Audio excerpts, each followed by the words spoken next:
Vamos a pasar ahora a otro tema. Vamos a hablar. Ustedes saben, aquí en nuestro programa hemos venido hablando, lo hemos recalcado. Ricardo Funes se ha cansado de contarnos todos los días, especialmente los días lunes, cuando volvemos de un fin de semana, la cantidad de accidentes o incidentes, podemos decir, de tránsito que hay, sobre todo con personas alcoholizadas al volante y obviamente la cantidad de muertos que llevamos hasta el día de hoy, desde principio de año, que es realmente una cifra que es muy superior a otras oportunidades. Así es que vamos a hablar, para entender un poco este fenómeno, vamos a hablar con Héctor Reutemann, que es experto en seguridad vial, para charlar y reflexionar sobre este tema, a ver si entre todos podemos cooperar para mejorar esta situación y que no ocurran estas cosas. Héctor, ¿cómo le va? Buen día, Antonio lo saluda. Héctor, ¿está por ahí? Hola. Hola, ahora sí lo escucho. ¿Cómo le va? ¿Qué dice? Buen Sí, día. sí, buen día Antonio, buen día a toda la audiencia. Muchas gracias por atendernos. Bueno, nosotros nos alarmamos sobre todo los días lunes cuando conocemos las cifras del fin de semana. Siempre ha habido uno, dos, tres accidentes y lamentablemente con víctimas fatales. Y otra cosa lamentable, que a pesar de las leyes y todo, la gente hace caso omiso y toma y después conduce. Y hay personas que chocan alcoholizadas y que provocan muertes y todo esto. ¿Cómo ustedes lo analizan desde su óptica? Bueno, esto es un poco la consecuencia de mucho tiempo donde a la acción de tomar no había un control, no había se sabe, la gente decía, bueno, por más que se conoce la consecuencia del alcohol, se conoce hasta por ahí nomás la consecuencia del alcohol, pero no existía un estigma social, digamos, en el hecho de estar tomando y conducir, no como sucede a lo mejor hoy, fíjate Antonio, que cuando nosotros decimos en respecto del fumar, por ejemplo, nadie fuma hoy en un restaurante, en un bar, Ujú. en una confitería, porque un estigma social Sí, se convirtió en una decisión unánime de la sociedad de decir, mira, acá adentro no vas a fumar. Entonces, ujú, en cierta manera, hoy en un grupo donde inclusive sos llevado por otra persona, nadie me dice, che, no, has tomado, no quiero que me lleves, o cosas por el estilo en claro. general. Entonces, no se ha instalado en la sociedad el tema de que, no, bueno, alcohol y conducción no Ujú. son compatibles. No, Al menos, sí. incluso Héctor, le agrego que cuando uno está a veces en un festejo, en un asado, lo que fuera, dice, no, yo no voy a tomar porque tengo que conducir. Dale, ¿qué te va a hacer? Una copita, un traguito. O Claro, pasa claro, eso también. fíjate que inclusive cuando hablabas recién un poco de desconocimiento también, porque, a ver, hasta eso quizás es un poco un producto del desconocimiento, porque Ujú. por suerte, digo yo, por suerte, la provincia de Mendoza no adhirió al tema de la tolerancia cero, que me Ujú. parecía que era una cuestión absolutamente demagógica, Sí. no tiene sentido, prohíbe a quien tiene conducta eh, mm, tomarse una copa de vino cuando va a cenar. Siempre digo yo con mi esposa, normalmente ella toma blanco, yo tomo tinto, nos tomamos una copa de vino, Ujú. entonces decimos, ¿por qué si esa copa de vino afecta mínimamente mi índice de alcohol y me la tomo a lo largo de 3 horas o 2 horas y media, a lo mejor de una cena, que no sobrepaso el valor, porque a mí me van a prohibir, digamos, tomar el alcohol, siendo para evitar que yo me entusiasme y siga tomando, si yo sé que ese límite está perfectamente Claro. admisible. Entonces, mm, lo que falta es un poco eso, de venir y empezar a enseñar a la gente qué puedo tomar y decirle que la gente, bueno, se contente con eso. O sea, cuando vos decís, mira, continúo acá en una reunión, bueno, ahora sigo tomando agua, tomo una gaseosa, Claro. ¿cierto? Entonces, ese tema nos está faltando, esa etapa, pero también está permitido esto porque no se no se ha llegado a que la gente tenga por otro lado la conciencia de que si lo hace si sigue tomando va a tener su castigo y severo. La gente sabe, sí, mirá, en un fin de semana tomaron a unos chicos, unos jóvenes que a la salida de un boliche, se controló a la salida de un boliche, uy, los chicos cómo toman, ¿no es cierto? Somos los adultos los que empezaron a hablar de cómo toman los chicos. Uh-huh. Pero esta relación pasa por todo. Vos te habrá pasado justamente esos comentarios que decías recién, de juntarte, cada uno lleve su vinito, claro, así lo juntamos para un asado, y claro, ya no son niños, entonces cada uno lleve una botella de vino, y bueno, ya empieza a cambiar la cosa, y cuando alguno le agrega, yo llevo un fernecito para que tomemos, entonces claro, antes de irse, digamos, claro, los últimos se toma un fernet, claro, cuando te has tomado una botella de vino más un fernet o dos fernet, y empieza a cambiar las circunstancias, claro, del grado de alcoholización. Bueno, esto, por un lado, el tema del conocimiento del alcohol, de los niveles que se alcanzan, de los tiempos en los que se puede dar. Si a esto le sumás, como te digo, que está bien visto todavía socialmente, y le sumás que no hay un control, bueno, produce este efecto de estar conociendo todos los fines de semana este tipo de accidentes. Entonces, la idea es que también, por la vía del conocimiento, nos encontramos con que no sabemos efectos que tiene el alcohol.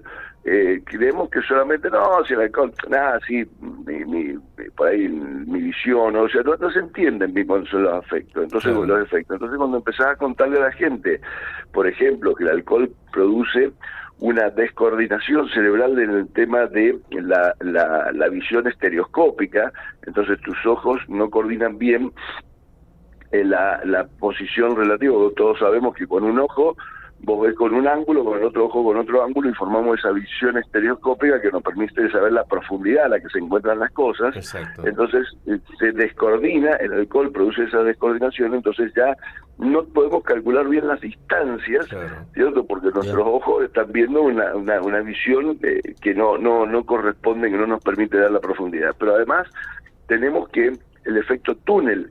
Mientras más alcohol tenemos, más cerrado es el campo de visión que tenemos, y entonces, así en forma normal, nosotros tenemos como 170 grados aproximadamente de visión hacia los costados, ¿no? Siempre digo, mire, si usted extienda sus brazos a los costados, júntelo apenas un poquitito y mueva los dedos mirando siempre bien al frente, y va a ver que percibe el movimiento hacia los costados de los dedos. Ahora, cuando uno está alcoholizado, puede empezar a mover los dedos, junta los brazos, y se va a dar cuenta que la visión exterior, el campo de visión, el ángulo de visión, se va reduciendo. ¿Y esto qué nos produce? Nos produce que a los costados nosotros no vemos cuando vamos a girar, o no vemos si viene una moto circulando al lado, no vemos si hay una persona cuando estamos girando. Claro. Entonces, toda esta circunstancia hace que nosotros, otro de los problemas, creemos que con el alcohol estamos viendo bien, creemos que tenemos dominio de nuestro vehículo.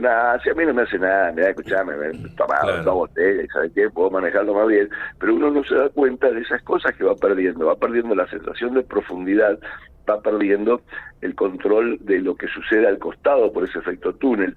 También va perdiendo tiempo de reacción. Es notable la cuestión del tiempo de reacción, como una persona con el alcohol, ante cualquier estímulo, ojo, sea visual o sea sonoro. Es clásico el caso de que una persona con alcoholizada le decimos, y esta persona tarda en reaccionar, porque como que su sentido nos escucha, pero está embotado por el alcohol, entonces tarda en responder a un estímulo inclusive sonoro. Uh-huh. Por lo tanto, una bocina, un objeto, una persona que grita, no es nuestra reacción inmediata. Entonces, empecemos por decir, a enseñarle a la gente a ver qué problema tenemos, cómo estamos, y después controlemos de que esto se cumpla. No obstante, y cuando se logre esta condena social, ¿cierto?, para manejar alcoholizado,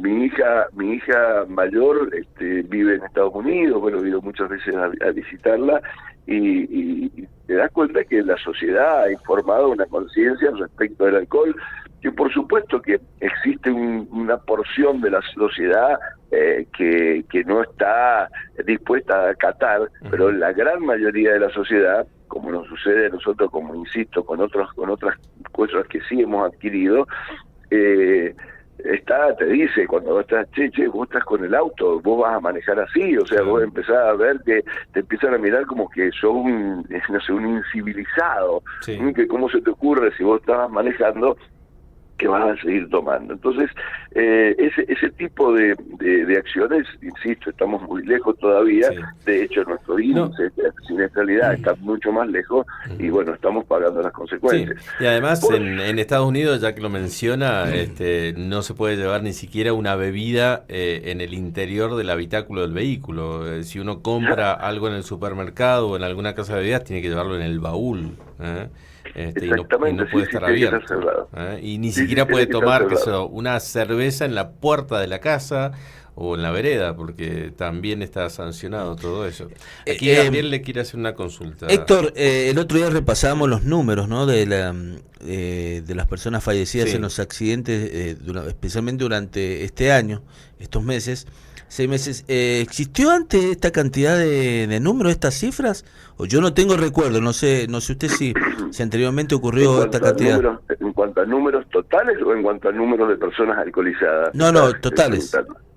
Por accidente. No, sí, nosotros, a ver, yo recuerdo que hace mucho tiempo nosotros, yo siempre teníamos prácticamente el dato era en Mendoza hay un muerto por día, ese era el dato oficial, o sea, teníamos 350 muertos anuales, más o menos ese era el dato.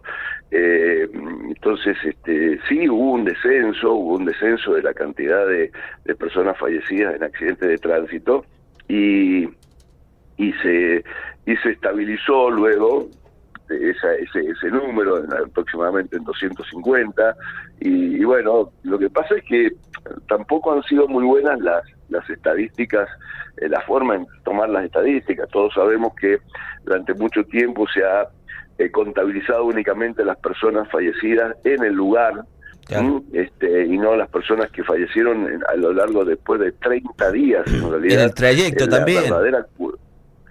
Claro, en el trayecto, y en realidad el número que hay que contabilizar son los muertos a lo largo de 30 días, porque se entiende que ese periodo es que una persona quedó accidentada, fue al hospital, estuvo en malas condiciones hasta que finalmente fallece, y bueno, esa persona también es un muerto fallecido en accidente de tránsito. Lo que pasa es que además de todo lo que hemos estado hablando, debemos entender que los accidentes son multicausales. Entonces, cuando nosotros hablamos del alcohol, sí, por supuesto, el problema que estamos controlando, y si decimos vamos a controlar el alcohol y con eso vamos a eliminar los accidentes, eso es una falsa premisa, porque en realidad todo accidente es multicausal. El accidente de tránsito obedece a un montón de problemas que algunas veces, por distintas razones, hasta políticas, diría yo, se ha tratado de minimizar. Por ejemplo, un accidente no es solamente la consecuencia de el estado de alcohol que va una persona, sino que qué pasó con la ruta en ese punto, qué pasó, cuántas veces tenemos accidentes en solitario. Tenemos, por ejemplo, el clásico vuelco en solitario, que la persona se da vuelta y salta, y queda finalmente, fallece en el accidente él o uno de los acompañantes, y nos encontramos con que, y la persona, nos dicen las crónicas, se quedó dormida, el problema fue la persona y se quedó dormida. Ahora, resulta que tenemos varios factores a lo mejor allí. ¿Qué pasó? Que el vehículo no había hecho la RTO. Entonces, claro, tenemos gente que nos dijo, políticos que nos decían, no a la RTO antes de las elecciones para ganar algún voto. Pero resulta que la RTO, vos tenés que, las causales como amortiguadores en malas condiciones, frenos en malas condiciones. Entonces, todo esto, claro, ¿qué pasó? Si el vehículo hubiera estado en sus condiciones de vida, a lo mejor no reaccionaba de la manera que reaccionó cuando esa persona que iba andando se salió a la banquina, pero a su vez esa banquina, que estaba lo mejor en pésimas condiciones, pésimas condiciones, nos encontramos con que si hubiera estado una banquina correctamente a nivel y en condiciones y ancha, no hubiera sido esta persona que se salió a la banquina, no hubiera tenido ese vuelco posterior. Claro. Entonces, siempre con 43 años de perito en accidentes de tránsito, cuando me dicen, si los otros factores, es la gente nada más. Y vos ves en el lugar del accidente como había rutas en pésimo estado, vehículos que de condiciones dudosas, vehículos que nunca han pasado la RTO.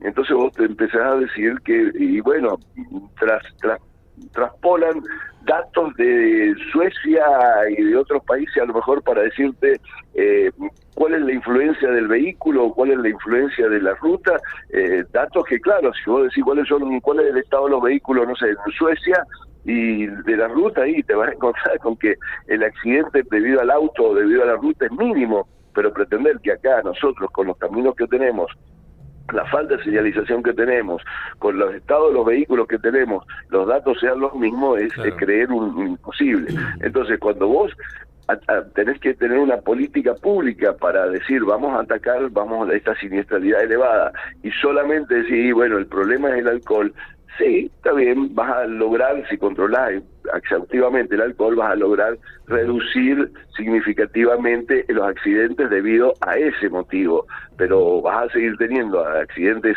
de alto nivel si no prestas atención a que faltan un montón de otras condiciones, incluido en este caso, de este ejemplo que estaba dando, una persona que se sale de la banquina y vuelca, incluido también la capacitación. O sea, nosotros tenemos, siempre también nombro como anécdota, una chica de intercambio, una estudiante de intercambio que estuvo hace muchos años acá en mi casa, cuando mis hijos eran más chicos, y esta chica era de Dinamarca. Entonces, preguntando a ella, bueno, y el tema de la licencia de conducir, sí, dice, allá nuestros padres, dice, cuando cumplimos 16 años, entonces le llamaba la atención las famosas fiestas de 15 años de acá, dice, sí, ¿no? Que lo envían a Miami, que van a Disney, los chicos de 15 años como premio de sus padres, dice, y nosotros allá, dice, nuestros padres nos pagan cursos de manejo, dice, y la licencia que es muy cara. Entonces, digamos, a los hijos, en lugar de mandarlos a Disney, lo que hacían era obtener la licencia, era una cosa muy cara, porque no es un derecho esencial de la persona el poder salir a la vía, sino que es una cuestión a la cual tenemos que adquirir como un derecho, sabiendo en dónde nos metemos nosotros y el daño que podemos causar. Y en los cursos de manejo, cuando me contaba, claro, eran 6 meses de un curso intensivo, donde yo le preguntaba a esta chica desde mecánica, y me sorprendían sus conocimientos de mecánica, o de enfermería, me sorprendía el conocimiento de primero auxilio, hasta cuestiones del manejo que sabía en perfectas condiciones qué hacer, no solo en casos normales, sino en casos de emergencia. Entonces, de ahí pasamos al hecho de que yo frecuentemente, cuando doy cursos de manejo defensivo, por ejemplo, en empresas con conductores que hace 25, 30 años que manejan vehículos, que les pregunto cosas esenciales, y las ignoran. Yo decir, wow, llevamos cuántos años de retraso en ese aspecto. Entonces, por supuesto.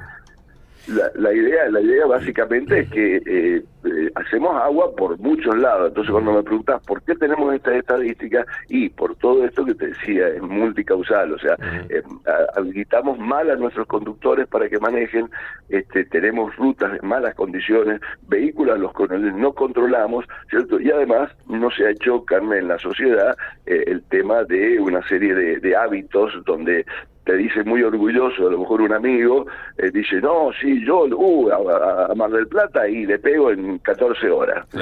Claro. Te lo dice con todo orgullo y yo voy con 160, una cosa por el estilo. Bueno, no, en vez de ser algo que decir, bueno, lo hago, pero no quiero que se entere la gente para que no me mire mal, que lo miran como diciendo, wow, mirá lo que hago. Qué bueno. Entonces hay un montón de hábitos, ¿no? Bien, Héctor, le agradecemos muchísimo toda esta charla, muy amable. Por favor. Adiós, hasta luego. Bueno, estábamos hablando con Héctor Reutemann, experto en seguridad vial, porque nos merecíamos tratar de reflexionar sobre esta situación, porque realmente es increíble la cantidad de accidentes que hay aquí en la provincia de Mendoza.